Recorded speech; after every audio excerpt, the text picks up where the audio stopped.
RSS की theory के अनुसार अगर किसी को हिंदू कहलाना है, अपने आप को मानना है, तो उसकी दो शर्तें हैं। पहली शर्त तो ये कि उसकी पितृभूमि भारत होनी चाहिए, दूसरी उसकी पुण्य भूमि भारत होनी चाहिए। पितृभूमि क्या है? पितृभूमि से मतलब उनका ये है कि अगर आपके पूर्वज भारत में जन्मे हैं तो आपकी पितृभूमि पूर्वजों के अनुसार भारत हुई। और पुण्य भूमि मतलब आपकी धार्मिक जो मान्यताएं हैं उनकी परंपरा में जो भी उत्पत्ति हुई है अवतारों की या देवताओं की, देवियों की, जो भी, वो सभी भारत में होने चाहिए, तो आप हिंदू हैं। तो इसके अनुसार सवाल तीन खड़े होते हैं। वैसे आरएसएस के प्रचारकों से हम ये सवाल कर सकते हैं, अगर कोई इस तरह की बात करता है तो नहीं भी करता है तो सीधे भी जा सकते हैं, क्योंकि उनकी थ्योरी सावरकर जी के टाइम से चल रही है। सावरकर जी की किताब में ये थ्योरी आई थी। तो हम ये सवाल कर सकते हैं कि साहब आपके हिसाब से हिंदू कौन है? तो बताएंगे कि पितृभूमि और पुण्यभूमि वाले हिंदू होने चाहिए। हिंदू हैं, चाहिए नहीं, हैं उनके अनुसार। तो फिर इस मान्यता के अनुसार हम देखें, पुण्य भूमि की बात करें अगर, तो पुण्य भूमि के अनुसार तो फिर जैन, सिख, बौद्ध और कबीरपंथी या बाकी सब और भी जो परंपराएं भारत में हैं, फल फूल रही हैं, वो सभी हिंदू नहीं है। वो अपने आप को हिंदुओं से अलग मानते हैं, तभी वो अपने अलग नाम लिखते, नहीं तो हिंदू लिखना काफ़ी था। तो अगर जैन, बुद्ध, सिख और अलग अलग मान्यताएं पंथ वाले हिंदू नहीं लिखते हैं, मतलब वो हिंदुओं में शामिल नहीं करते अपने आप को, तो क्या इन लोगों को आप जबरदस्ती हिंदू कहलाना चाह रहे हैं, बताना चाह रहे हैं, बनाना चाह रहे हैं? पहले तो ये स्पष्ट करें। अगर वो हिंदू नहीं है तभी तो उन्होंने हिंदुओं से अलग अपना नाम, अपनी पहचान रखी है। तो क्या आप उनको अपनी इस परिभाषा में बांध कर हिंदू बनाना चाह रहे हो?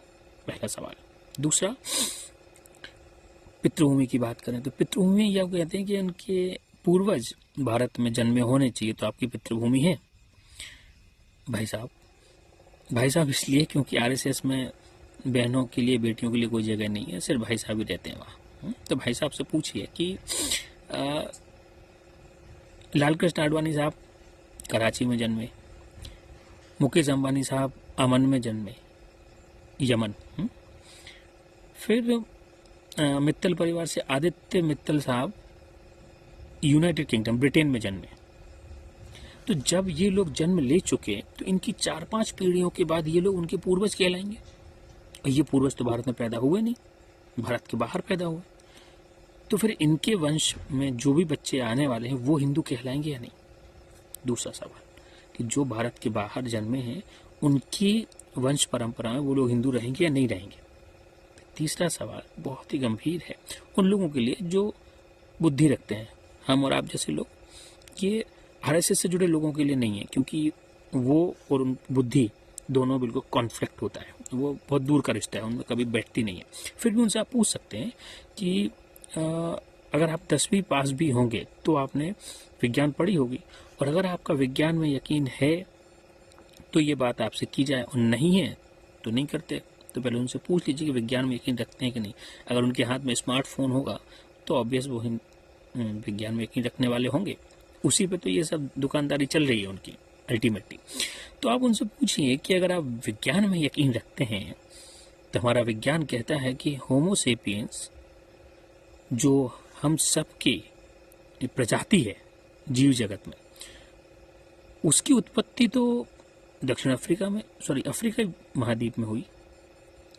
अफ्रीकी महाद्वीप में हम सबकी उत्पत्ति हुई, जो हम होमो सेपियंस कहलाते हैं। अब अगर हम सबकी उत्पत्ति वहां हुई तो इस जीव जगत में, इस धरती पर विचरने वाले लगभग 8 अरब इंसानों की उत्पत्ति अफ्रीकी महाद्वीप में हुई। और हमसे पहले जो हमारे पूर्वज इस संसार से विदा हो चुके हैं, जिनके नाम किताबों में दर्ज हैं और नहीं भी हैं, तो वो भी अफ्रीकी महाद्वीप से ही जन्मे। तो अल्टीमेटली इस जीव जगत में, इस पूरी दुनिया में जितने भी इंसान हैं, उन सबकी पितृभूमि अफ्रीका हुई। वो हिंदू कहलाएंगे या नहीं? अगर वो हिंदू नहीं कहलाएंगे तो ये बकवास कॉन्सेप्ट लिखने वाले सावरकर साहब भी हिंदू नहीं कहलाएंगे, क्योंकि सबके पूर्वज होमोसेपियंस अफ्रीकी महाद्वीप में जन्मे। विज्ञान में यकीन है या नहीं है, ये बात तय करेगी कि इस बात का वो जवाब देंगे या नहीं देंगे। सवाल तो है, चाहे पितृभूमि जैसा कॉन्सेप्ट हो या पुण्यभूमि जैसा कॉन्सेप्ट। हमारा कॉन्सेप्ट है मानवता का।